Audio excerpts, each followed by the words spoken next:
With so many games under its belt, it's no surprise that Call of Duty has had some amazing DLC as part of many of its different games. From the amazing zombie maps in the Black Ops series to some of the greatest multiplayer maps ever created by Infinity Ward, there was barely ever a shortage of great DLC content for fans. And I've come to say that even some of the worst Call of Duty games to be created still had some fun and interesting map packs during their life. Advanced Warfare was the first in the Jetpack trilogy era of Call of Duty games, and was Sledgehammer's first title headed by them as a development team. This was surely an uphill battle for this team, not wanting to be compared to Infinity Ward or Treyarch. They took a very different approach to this arcade shooter and equipped the player with exosuits, allowing them to spring around in many directions. Most fans didn't like this, it was just too jumpy. A player could be out of your sight and shooting you from above in milliseconds and you'd have no chance to react. But this mechanic forced Sledgehammer to make varying styles of maps to fit with it, and having a much higher jump, these maps could hold a lot more elevations than before, and whether you like that or not, that's the style of the game, and these DLCs show that tremendously. But enough about the base game, let's get into the map packs. Advanced Warfare was just like any other Call of Duty from its time and would release with 4 DLC packs, all bundled in its season pass. Now before I do the typical and name off the packs, I feel I should mention this. Advanced Warfare was the first Call of Duty to hold the god-awful loot box mechanic,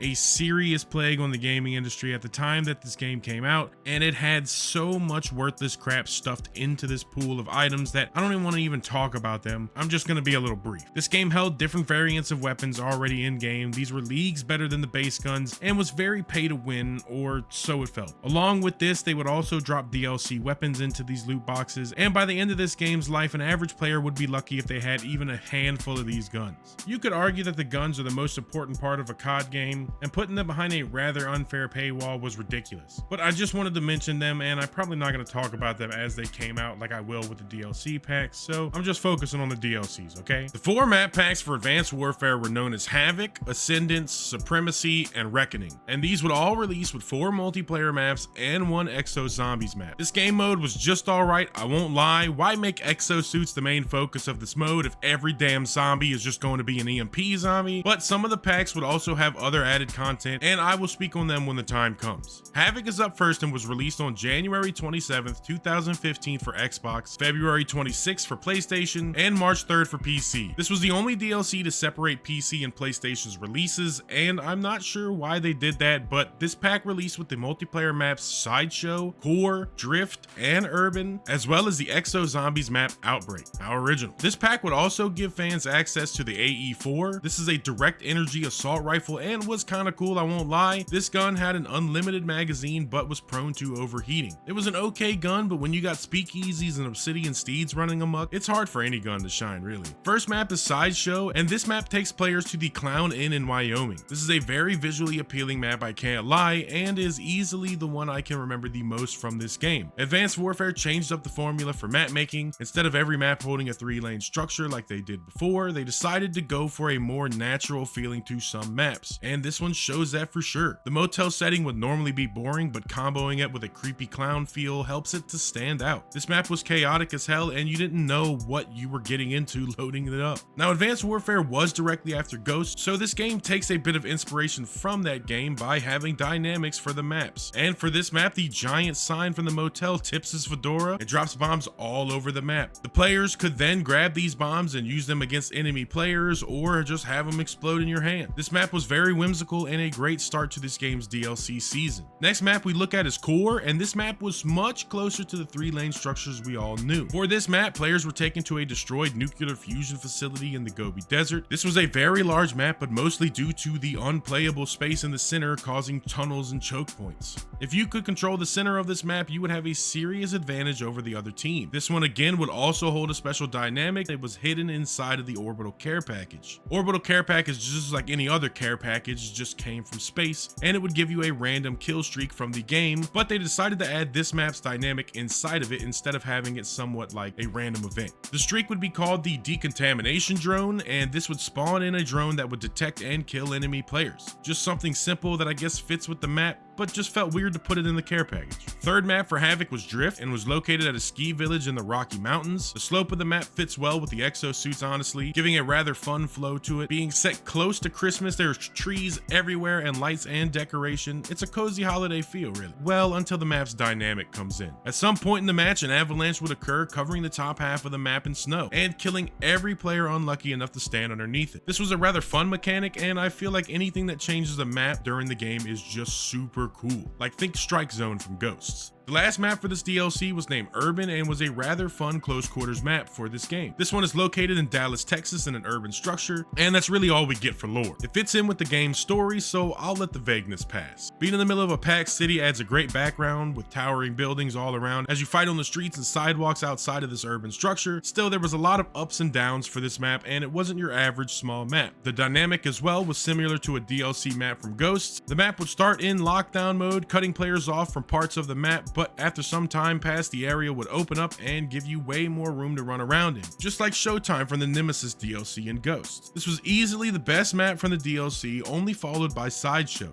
But that is it for the multiplayer maps, and let's take a look at Exo Zombies. The map Outbreak would be the first official zombies map for Advanced Warfare, as the mode wasn't in the game until this DLC. They had a different variation that was using multiplayer maps for something, but it wasn't this mode. This map takes place at an Atlas Biogenesis research and development facility in the United States, and it tells the story of the start of the zombie outbreak as we follow employees of the building as they try and survive this deadly situation. The map layout was simple and similar to most old Treyarch maps like Kino, a spawn room with just 2 directions to enter the map, all in one big loop really. The facility is nice, but this game mode just wasn't as fun as Treyarch's. It just felt like a slog to go through these rounds, and a lot of the mechanics just felt like they weren't there for fun. They were just there to be annoying. But that wraps up the Havoc DLC for Advanced Warfare, and it wasn't that bad considering it was Sledgehammer's first DLC for a COD game, so I'll let them pass there. The second DLC for Advanced Warfare was Ascendance, and it dropped March 31st, 2015 on Xbox and April 30th on PlayStation 4 and PC. This pack dropped with the multiplayer maps Perplex, Site 244, Climate, and Chop Shop, and would contain the Exo Zombies map Infected. This DLC pack also held the new gun, the OHM, I don't know. This gun was leagues better than the AE4 and was an LMG shotgun hybrid. I mean, need I say more? Well, I am. The gun fits well into the multiplayer and was an absolute monster to go against. First map is Perplex, and this is probably my least favorite map from any Call of Duty game. I hated this map so much playing on it for multitudes of reasons, but this is the most Advanced Warfare map there is. This map takes place in New South Wales at a 5-story apartment complex and is basically just a staircase, and it promotes using the exo suits 100%. I mean, you need to get the high ground so you could have an advantage over the enemy team. It's a very King of the Hill style map that you would see on something like Halo 3. There really wasn't many safe places on the map. It just wasn't fun. I don't know, that's just my opinion. And I mean, even the map dynamic was just some drones moving platforms here and there to kind of change up slight lines on one of the sides. I feel like the devs were very proud with this map as it fits in the exo suits very well, but it's just not very Call of Duty like. Next map was Site 244, and this map was very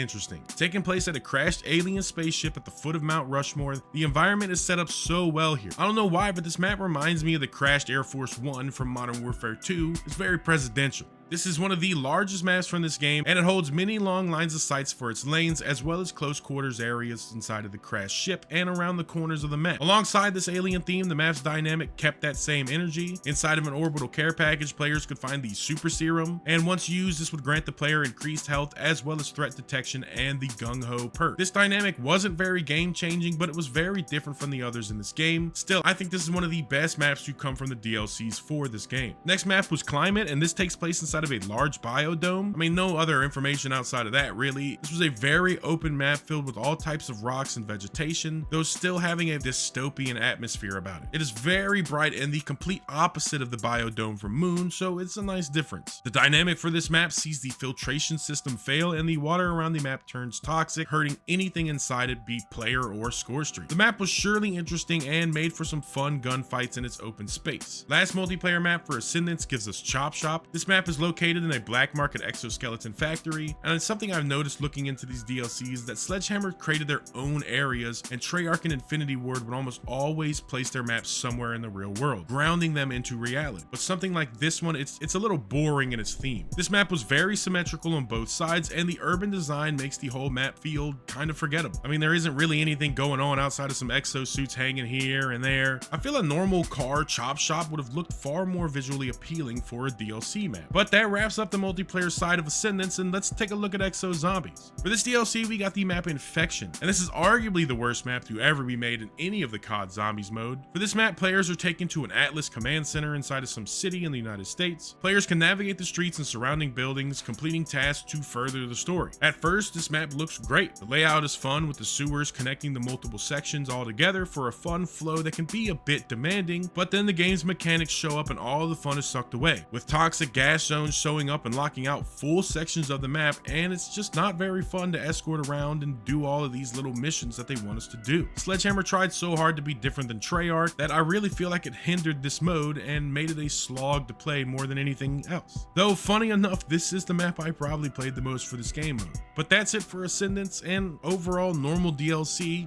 half and half really. Third map pack for Advanced Warfare was named Supremacy, and it was released on June 2nd, 2015 for Xbox and July 2nd for PC and PlayStation. And this DLC would give players access to the multiplayer maps Kremlin, Parliament, Compound, and Skyrise. This was a remake of the Modern Warfare 2 map High Rise, and this team's first map remake from an older COD. Seeing as how Sledgehammer helped in the making of Modern Warfare 3 when Infinity Ward's has developers left, I'm not surprised that they would be allowed to use an older Infinity Ward map for their first game. But lastly, players would get the Exo Zombies map Carrier. First map is Kremlin, and this takes us to the fortified complex in Moscow known as the Kremlin. Going back to what I said about Chop Shop, this is the exact opposite idea. This takes you to the real life Kremlin and throws it into Advanced Warfare for players to run and gun them. Map is very nice to look at, and a snow-covered Russia is no surprise for gameplay. The map's layout is simple as well, being mostly rectangular with varying depths to its lanes, and with that, the dynamics for this map aren't really anything too crazy. First, there are two turrets for players to use for gunfights, but also halfway through the match, proximity explosives will be activated, which will explode anytime a player draws near them. It's nothing crazy, but I did really enjoy the appeal of this map, having the futuristic aspects of this game simply just being an accent to the building's old architecture. It worked really well in my opinion. Next map is Parliament, and so far this DLC is following a strict dress code. This map takes players to a ship docked beside the Palace of Westminster in London. This is another gorgeous map, though sadly Big Ben and Westminster are just a backdrop, and the action mostly takes place on this battleship. But outside of that, I do enjoy a good boat map. The dynamic for this map was again hidden inside the orbital care package. This time it is the Skylight rocket, and once used it would fire down a barrage of rockets to the selected location on the map. The old COD Ghost Mortar trick, huh?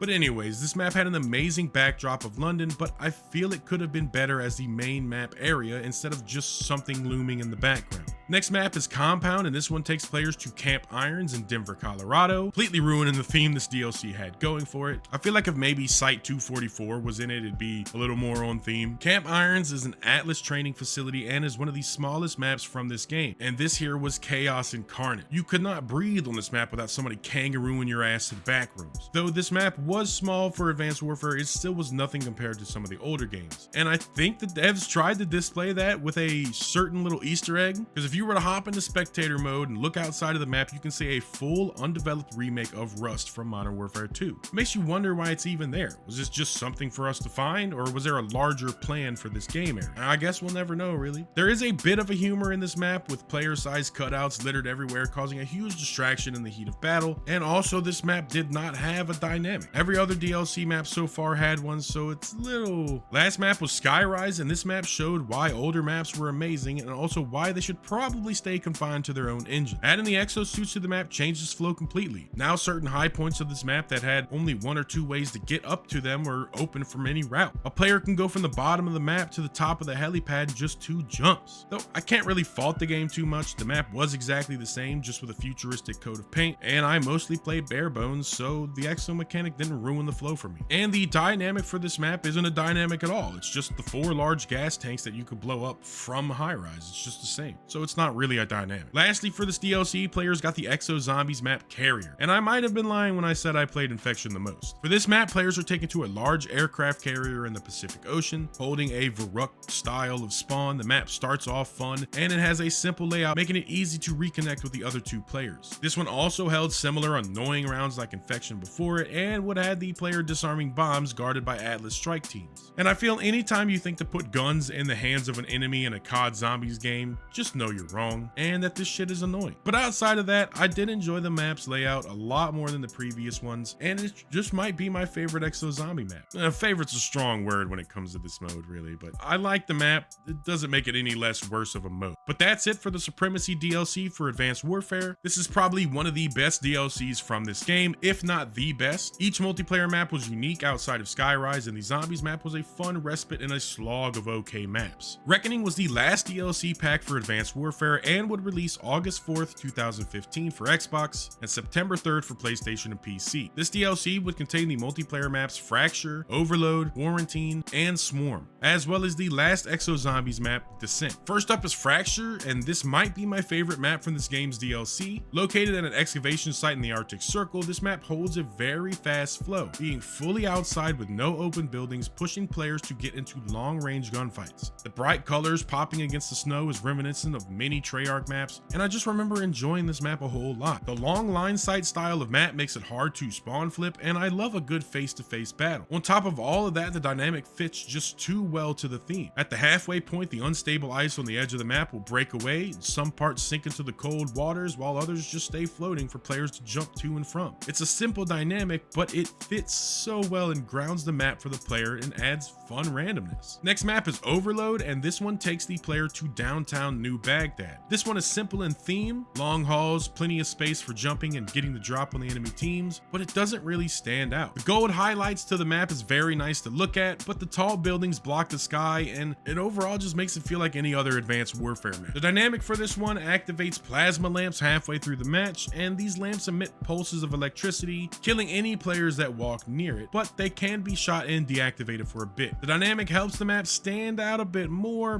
but it's still just okay. Next map was Quarantine, and this map takes the players to Liberty Island. New York City is beautiful this time of year, even if you're stuck at some crazy animal testing facility during an outbreak. Most of the map is laboratories and government-like buildings, but there is a large play areas for the animals in the middle of the map, as well as one of the labs hosting a group of caged monkeys that will screech and rattle their cages if spooked by the player. The Statue of Liberty looming in the background fits well into what Advanced Warfare was doing with a lot of their DLCs, seeing as how a lot of these well-known areas throughout the world are present, whether being the map itself or just a backdrop. I like these style of maps a lot more than the large in the middle of a city type of maps that they were going for. Outside of that, the dynamic for this map triggers an event that opens 2 blast doors in the middle of the map, leaving a hole that players could fall in. This map really was simple in layout, but its theme and pacing was great fun. Last map for Reckoning was Swarm, and this takes players to a reconstructed part of Seoul in South Korea. Adding to the list of urban maps to this game was unneeded, but I will say this map has some flair. Neon signs litter the streets and add a nice pop to the gray buildings. The different style of vehicles and architecture stand out as well, and the overall layout is fun to play. I just really feel like I was so burnt out on tall building street maps by this point of the game. The dynamic for the map added the drone swarm score streaks to the map, and this would let players direct a drone swarm towards targeted area, exploding on contact. The streak was scary to look at. I mean, the mass amount of drones coming at you signaled a gruesome death. But overall, the map fits its theme and truly felt like a Sledgehammer map. Lastly, we look at the Exo Zombies map, Descent, and this one takes us to an underwater Atlas facility known as the Trident Retreat. The players spawn above water on the landing during a nasty storm and must fight their way inside of the facility and drop down this hole heading underwater into the map. This one really is interesting in premise, but I feel like it's lacking. The underwater areas feel like you're just inside of an aquarium, only having small glimpses into the water, and they're mostly just shallow tanks with some greenery. They had a huge chance to give us some awesome Bioshock scenery to this map, but it just ended up being dark and wet. 4 out of 10, too much water. In the end, Advanced Warfare was the first COD to truly do something different, and it got a lot of hate for that. I'm not going to say I look back and think it's some amazing Call of Duty that we all treated too harshly, but I still think Sledgehammer was giving a hard task with this game. The maps are fun and challenge the 3-lane system we were all used to, and I can't fault them for trying to be different during a time where the fan base was begging for just that. What was your favorite DLC map from Advanced Warfare, and how did you feel feel about Exo Zombie. I'd love to talk about it in the comments, and don't forget to sub while you're down there. But overall, the DLCs were still pretty good and held that same standard that Treyarch and Infinity Ward had before this game, even if the design style was hindered a little bit because of the exosuits. But I'd like to thank you all for watching. It's been Ricto. I'm out.